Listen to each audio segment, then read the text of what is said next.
Who, in your opinion, is the most overrated band, singer or musician? Here is a formula for German pop music: write about the passing of time against the concept of everyday life. This can be anything from a major break from the Alltag all the way to a full-on return to it. Love can be your gateway to this topic, as a breakup can mean the end of normal everyday life. Or you can write about memories with your friends and how everything has changed except their feelings for each other. Everything revolves around time.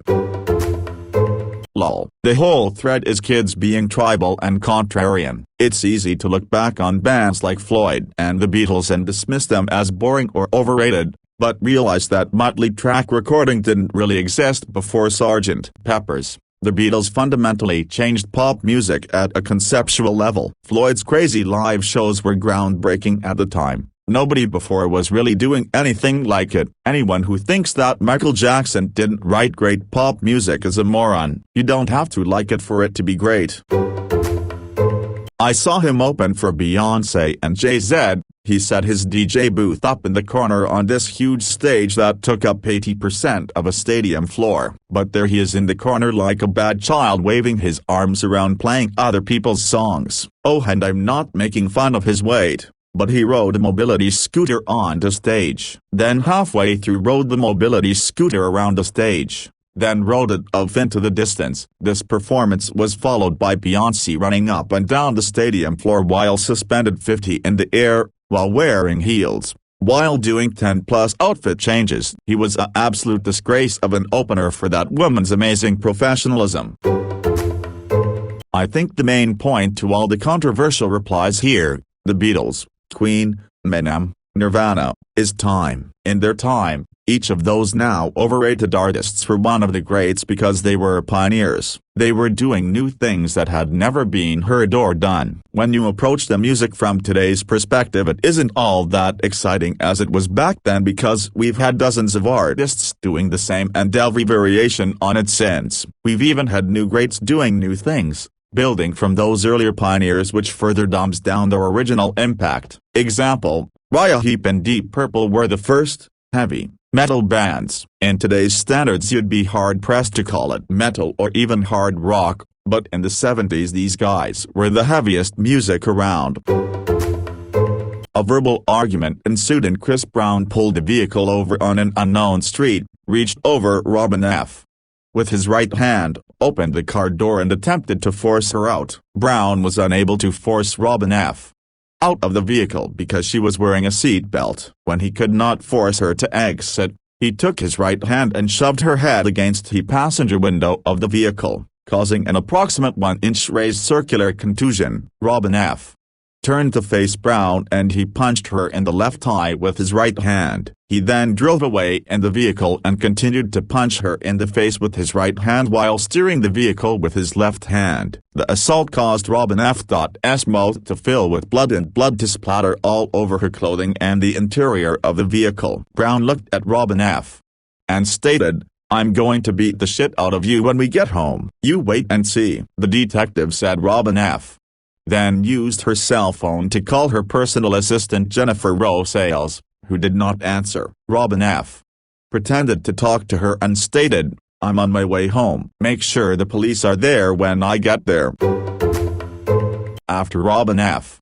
faked the call, Brown looked at her and stated, "You just did the stupidest thing ever. Now I'm really going to kill you." Brown resumed punching Robin F. and she interlocked her fingers behind her head and brought her elbows forward to protect her face. She then bent over at the waist, placing her elbows and face near her lap in an attempt to protect her face and head from the barrage of punches being levied upon her by Brown. Brown continued to punch Robin F. on her left arm and hand, causing her to suffer a contusion on her left triceps. Sick. That was approximately 2 inches in diameter and numerous contusions on her left hand. Robin F. then attempted to send a text message to her other personal assistant, Melissa Ford. Brown snatched the cellular telephone out of her hand and threw it out of the window onto an unknown street. Brown continued driving and Robin F. observed his cellular telephone sitting in his lap. She picked up the cellular telephone with her left hand, and before she could make a call he placed her in a headlock with his right hand and continued to drive the vehicle with his left hand. Brown pulled Robin F. close to him and bit her on her left ear. She was able to feel the vehicle swerving from right to left as Brown sped away. He stopped the vehicle in front of 333 North June Street and Robin F. turned off the car, removed the key from the ignition and sat on it. Brown did not know what she did with the key and began punching her in the face and arms. He then placed her in a headlock, positioning the front of her throat between his bicep and forearm. Brown began applying pressure to Robin F's left and right carotid arteries, causing her to be unable to breathe, and she began to lose consciousness. She reached up with her left hand and began attempting to gouge his eyes in an attempt to free herself. Brown bit her left ring and middle fingers and then released her. While Brown continued to punch her, she turned around and placed her back against the passenger door. She brought her knees to her chest, placed her feet against Brown's body and began pushing him away. Brown continued to punch her on the legs and feet, causing several contusions. Robin F. began screaming for help and Brown exited the vehicle and walked away. A resident in the neighborhood heard Robin F's plea for help and called 911, causing a police response. An investigation was conducted and Robin F. was issued a domestic violence emergency protective order. He was in the Vina del Mar Music Festival. He didn't know that it was a very known festival in South America and he behaved like an asshole. He demanded to festival staff to look away when he was in the backstage, and that they shouldn't look him in the eyes. Be aware that it's a televised show, so there are a lot of journalists that are in the backstage and they suppose that he didn't know that and behaved like shit and said shit things when he headed back to his backstage room after a not very good show. The journalists from a lot of South American TV channels were there too, so everybody in Chile knew that he behaved like shit at the exact moment. Bear in mind that Morrissey and Luis Miguel have played in that festival years ago, and even them behave better, haha. I'm assuming you don't live in Australia, and in that case you've not had the worst of it. I live in the city she lives in. The moment she got any international success, every radio station was playing her non-stop and talking about how talented she was. Interviews everywhere. Aussies are so starved for musical success outside of our own country that even just charting on Billboard will make you the talk of the country for a month. Dance Monkey was in the top 10 for 70 weeks, which is longer than 98% of chart runs in total. It's still in the top 50 after 2.5 years. It was in the top 5 for radio airplay for 80+ weeks. Genuinely torturous to hear one song you don't like over and over again for 2.5 years. And still hear radio presenters hyping the singer up. I don't hate her or anything, but God, it's annoying. Billie Eilish. She's definitely talented, but she is a product of excellent branding and marketing. I have no problem with that, but she's definitely not some musical genius like her young fans make her out to be. Her parents are both actors and screenwriters. Her brother is her main producer/songwriter/lyricist and had a band with management and was on Glee. She's a perfect example of it's all about who you know. Not to take anything away from her talents, because she definitely is talented. I just see her as the frontman of a group working behind the scenes producing all of the real talent. I was quite disappointed when I found out some time ago that she wasn't some ordinary upbringing kid who made music in her bedroom and went viral purely because of the whims of the internet, lol. That was the narrative for quite a while, especially from her fans. She just made music in her room and got famous and she's a genius. And like, it's just that her brother does a bit of the background work sometimes is all. Yeah, the internet did make her famous, but that's because everyone else in her life knew how getting her to go viral works. Probably. People do like their rags to riches, middle class to riches stories, even if they have to make it up.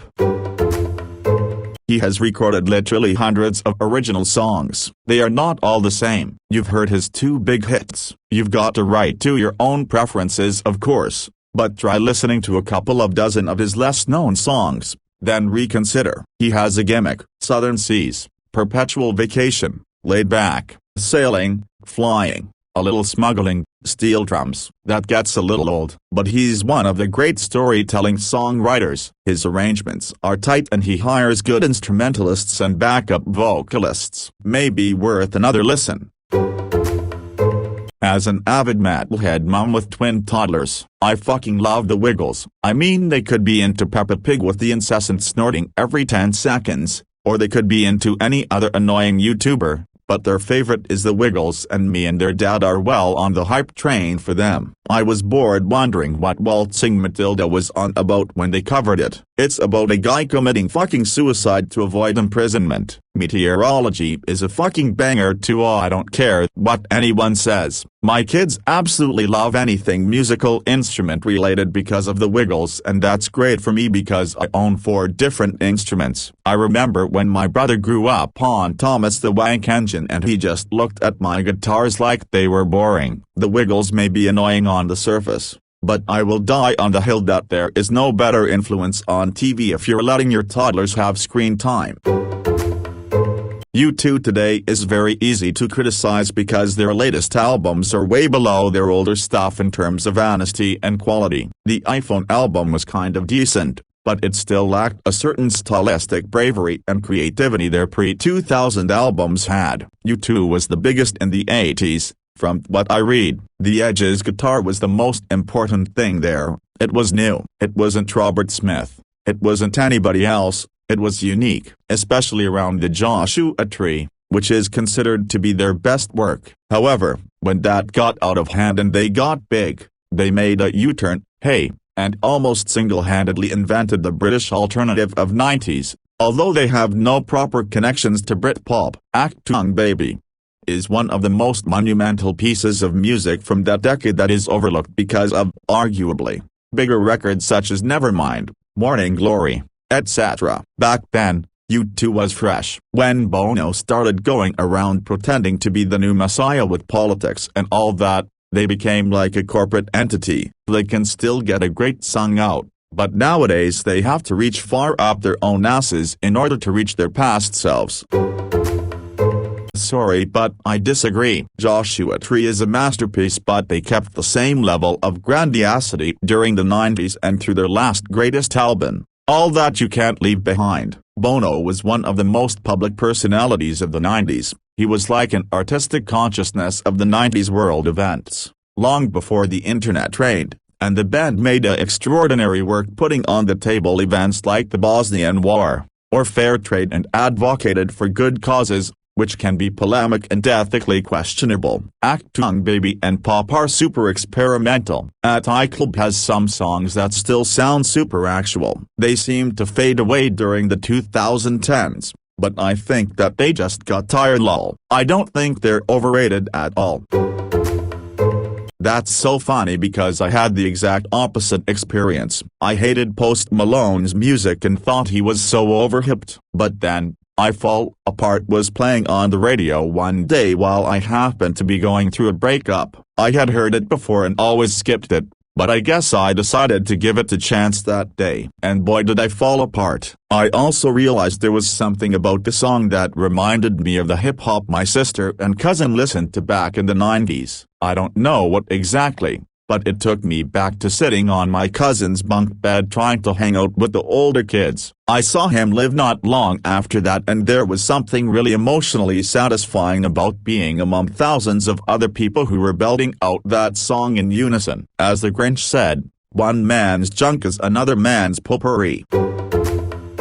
Post-Black album Metallica still gave us some gems. Load and Reload should have been one record. Bleeding Me, Outlaw Doran, Fixer, Fuel, Memory Remains, UN2 are great. Street Anger, although heavily criticized, and rightly so, has aged better than expected. People loved it when they played songs off of Street Anger on their last tour. As far as Death Magnetic is concerned, and this may be an unpopular opinion, but I loved DM. Production was but the actual songs were thrashy. Opening 2 songs, All Nightmare Long, My Apocalypse, with some good ballads in there. UN3, Day That Never Comes. As for Hardwired, The first half was good, but the second half seems to be filler all the way through until Spit Out the Bone closes the record on a high. So all in all, not a bad catalog, huh? Any other band would have received plaudits from putting out such material, but because Metallica's core fanbase couldn't handle them diverging from their thrash roots, they took heat for it. P.S. They also did S&M, which is arguably my favorite thing they've done. I'm fucking tired of being shamed for disliking Olivia Rodrigo's music. S has only 18. Sorry, but age isn't the safety cushion for uncreative songs. Also, I'm tired of hearing about how her lyrics are so meaningful. Literally in every song I have heard. I haven't listened to the full album. The basic gist of the lyrics is my boyfriend broke up with me and I'm jelly of his new girlfriend. I'll give Good For You a pass, I guess, because it's short and sweet and doesn't drag on. People are also praising Traitor despite it being a blatant rip-off of Heather by Conan Gray. Sorry for the rant. I'm not saying she's a bad person or that her music is bad, but putting it up on a pedestal is too much. Exactly. So I was one of those people that didn't understand BTS. I heard Butter and it sounded like a basic, okay boy band song, just kind of vapid, not really even that catchy. So I started researching them to figure out why the hell they have their cult following, so baffling at first lol. And I realized that they actually are incredibly talented because of exactly what you wrote. Their performances where they sing and dance are amazing. They do have great voices, but unlike other K-pop stars, they have been successful in fighting to get some control over their music, and their international marketing facilitated that. Their BTS ARMY fans have also helped and are weirdly organized. The fans helped get their merchandise in US stores, for example. I guess the appeal is that despite being so manufactured initially, they were able to be authentic and connect with their fans. BTS would go out of their way to interact with their fans personally and had endearing personalities, I guess. They were able to write some of their own lyrics on certain songs so fans felt they were genuine. Their early music is much better than their singles IMO. I don't think they're overrated. They actually have talent thanks to their absurd work ethic and the brutal industry that works them past their limit. That, combined with their international influence, makes it hard to argue they don't deserve their acclaim. For whatever reason, when people nowadays think of Jay-Z, they think of his more modern work. Jay-Z was at his peak in the 1996 to 2003 period. That is where all of his best hits and albums came out. He was basically at the top of the rap game in that era. I kid you not. There was a time in the early 2000s where people would make arguments that Jay-Z was the greatest rapper of all time up to that point, but he maintained a solid amount of fame afterwards, and so most youth only remember his hits after 2003, which weren't that great. His classic work has mostly been forgotten. I honestly think he would be better remembered as a legendary rapper if he stopped making music after the Black Album. It's like if the Beatles continued to make cheap hits into the 70s and 80s, and people only remembered them for that, and not their 1960s work, which was their best. Band Sublime. Everyone blows a load over them and all I hear is the same 5 songs out of what is supposed to be one of the greatest bands of all time. To me, Bradley Nowell is just the Jesus Christ to all of the burnouts out there. Singer, Billie Eilish for sure. Her voice isn't bad by any means, but it takes 5 minutes of reading about her to find out she is entirely manufactured by her already rich family. Musician, Marshmello. I think the idea of the persona was interesting, and his music started out with a specific character to it, but it's just been a corporate production for years and there is no possible way on earth that one person is doing all the things, appearing in all the things that he is supposedly doing. After a long day of work, Kanye West goes to his Kanye nest to take his Kanye rest. He wakes up feeling his Kanye best. Then he'll get Kanye dressed on his Kanye vest to go on a Kanye quest. He goes to church and becomes Kanye blessed. Then to a hotel room to be a Kanye guest. Then to school to take his Kanye test. He forgot to brush his teeth. Did he run out of Kanye crest? His neighbor stole it. What a Kanye best. He then puts on some Axe for some Kanye zest and goes to the bar puffing out his Kanye chest. Gets drunk into a Kanye mess and goes home to the Kanye West part of town. He realized his life was a wreck. and was feeling a little Kanye depressed. "My life sucks," Kanye digressed. He decided to get some Italian tea. He flew to Kanye Trieste. He got some pasta and started to Kanye digest. "You should get some Kanye rest," his wife Kanye pressed. Instead he went to a Kanye fest. He then realized he needed to go to Dallas for his competition, so he went to the airport and hopped on Kanye Southwest, got some Kanye rest, and the next morning was feeling ready for his Kanye contest. Or at least he Kanye guessed. On the day of the competition he was feeling a little Kanye stressed. But in the end the judges were Kanye impressed. For his performance he was awarded with the Kanye chest, clearly identified with the Kanye crest. There ends the story of Kanye West.